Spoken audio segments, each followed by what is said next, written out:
Alright, so we're going to go ahead and find the area of a sector when we're in radian mode, as well as the length of a sector's arc when we're in radians in this video. So the first thing we should think about is when we're finding the area of a sector, we're finding part of the area of a circle. Okay, so normally we would say the area of a sector, right, is pi r squared, that's the area of a whole circle, times x over 360 degrees. Because up until this point, this is how we would have done it, right? We would have found the fraction of the circle and then multiplied it by pi r squared. Well, when we're in radian mode, we end up doing something a little differently. We end up saying half theta r squared. So the half comes from the fact that pi is half of a circle. The x over 360, since we're already in radian mode, x over 360, we just write what our radian is. That's where theta comes from. So these two go together, okay? And then r squared is the radius. So to find the area of the sector, all I'm going to do is I'm going to substitute in theta and my radius. Okay? So theta is 1/5 pi, and my radius is 4 squared, which is 16. So I end up with 16 over 10 pi. Well, that's not reduced, so I'm going to reduce it to 8/5 pi. So let's just think about this really quick.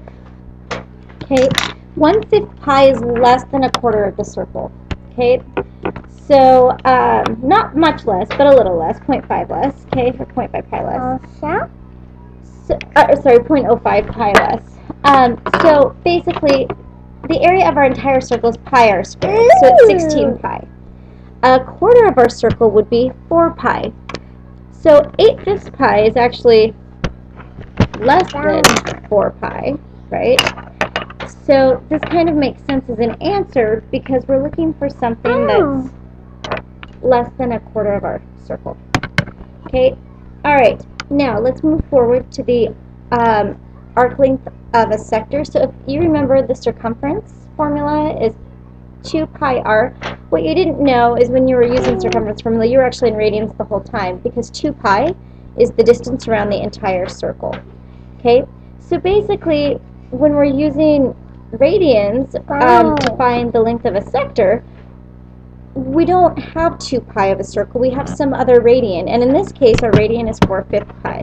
So we're just going to say theta is our radian, okay, is, you know, our central angle essentially, okay, times our radius. So basically s equals 4/5 pi times 10. So if we reduce this, we end up with a sector of 8 pi. So let's just look at this logically again and just kind of do a quick mental check that this makes sense. So 2 pi times 10 is 20 pi. That's the entire circumference. This is less than half of a circle. So in half of a circle, our circumference is 10 pi. Well, this is just a little less than half of a circle, 1/5 less actually. So it makes sense that 8 pi, our answer, should be less than 10 pi, which is the arc length of half of a circle.